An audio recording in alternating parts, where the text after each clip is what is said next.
Je me place ici pour que les gens sur Zoom puissent nous voir. Merci Janine de nouveau d'être notre opérateur de caméra. Je tiens en main le cellulaire pour qu'ils puissent entendre. C'est un peu compliqué, mais on s'habitue à ça. Vous savez que nous avons dans notre paroisse une activité qui s'appelle Cinéclat, dont j'anime un petit peu. À cause de la pandémie, on ne pouvait pas le faire plusieurs mois maintenant. Mais je continue à regarder des choses pour les présenter après. Et je viens de voir un documentaire sur Netflix qui s'appelle American Gospel, l'évangile américain, qui démontre un peu l'histoire d'un mouvement dans le protestantisme avec de grandes personnalités de prêcheurs qui ont ramassé beaucoup de gens dans de grandes églises ou salles, qui ont apparemment produit des miracles, qui ont annoncé un évangile de prospérité. C'est-à-dire, quand tu vraiment crois à Dieu, rien de mal peut se produire dans ta vie. Tu vas être protégé, et s'il y a des problèmes, malheureusement, c'est ta faute, tu n'as pas assez de foi. C'est tout.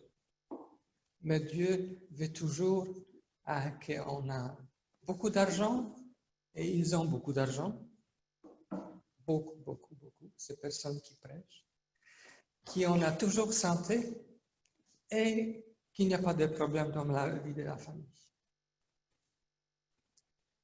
Mais aujourd'hui, nous venons d'entendre que Jésus dit, si tu veux vraiment me suivre, tu dois porter ta croix. Et quelque chose ne va pas ici avec cet évangile de la prospérité. De plus, Saint Paul nous dit que nous sommes morts, tous sommes morts par notre baptême avec le Christ. Et la mort, ni la souffrance n'est pas un élément d'un évangile de la prospérité. Non. Il n'y a pas de mort, il n'y a pas de souffrance. Mais ce n'est pas ce que le Seigneur nous dit. Donc, nous sommes dans un temps très difficile, un grand défi, la pandémie, n'est-ce pas? Et ce n'est pas facile, même si on est croyant, de se retrouver dans cette situation difficile. Il y a comme certaines options qui peuvent arriver dans notre vie de la foi et je vais les présenter. On croit en un Dieu qui aime et qui est tout-puissant. Et nous continuons à prier aussi que Dieu arrête cette pandémie, que ça arrête. Et nous le faisons dans notre foi, avec la foi. Mais nous savons aussi que peut-être demain, ça ne va pas finir. Donc, comment on peut maintenant réconcilier que nous croyons Dieu qui aime, qui est tout-puissant, qui pourrait le faire, elle ne le fait pas. On peut dire, ok, c'est pas si pire que ça, c'est pas tant si pire, la situation, c'est pas encore la fin du monde. Peut-être Dieu attend un petit peu, ça va venir, ça va arrêter. Autrement, on peut dire, mais il y a certaines personnes qui doivent être punies dans ce temps à cause de cette pandémie. Peut-être c'est les Chinois qui ont créé ce virus. Oui, je suis d'accord, c'est juste une option. Je ne suis pas pour cette option.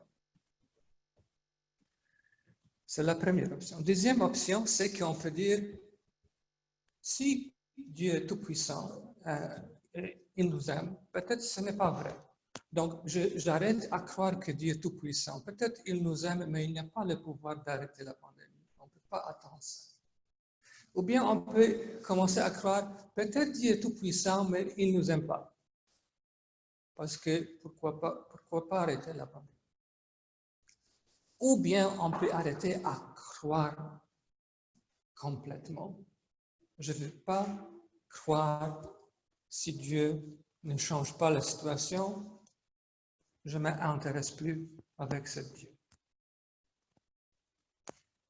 Donc, l'option numéro 2. Et l'option numéro 3,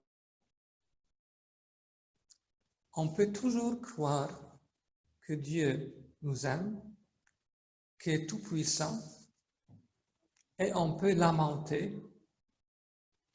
lamenter en face de Dieu, pourquoi tu ne fais pas ça? On peut poser des questions, on peut même combattre avec Dieu, mais avec, au tout profond de notre cœur, une confiance que Dieu est là avec nous dans ce temps difficile. Il ne nous abandonne pas. Et que peut-être la souffrance et même la mort fait partie du plan de Dieu. Parce que la perspective de Dieu est beaucoup plus large que la nôtre. Bien sûr, on aimerait d'être immortel, que la mort dans notre vie jamais arrive. Bien sûr, on aimerait être sans souffrance tout le temps. Mais imaginez maintenant qu'il n'y a pas de problème, il n'y a pas de défi. Comment voyons-nous dans ce cas-là notre cheminement dans la foi? Est-ce que ce ne serait pas trop simple? Est-ce qu'on peut grandir sans difficulté? Est-ce qu'on peut vraiment devenir un disciple de Jésus sans porter la croix? Donc, je vous invite de rester avec Dieu, de lui poser des questions, de ne pas être d'accord avec la situation, mais sans perdre la confiance et sans surtout perdre la foi dans la résurrection, qui est la dernière parole de Dieu pour nous. Pas la souffrance, pas la mort, mais la résurrection, malgré que nous souhaiterons que le temps de pandémie s'arrête bientôt, ou que notre vie est toujours sans souffrance, sans les problèmes. Dieu est avec nous dans tout cela qui se passe maintenant, pour nous aider à grandir, pour tirer de cette situation les choses plus belles, plus bonnes pour nous, dans la perspective de la résurrection.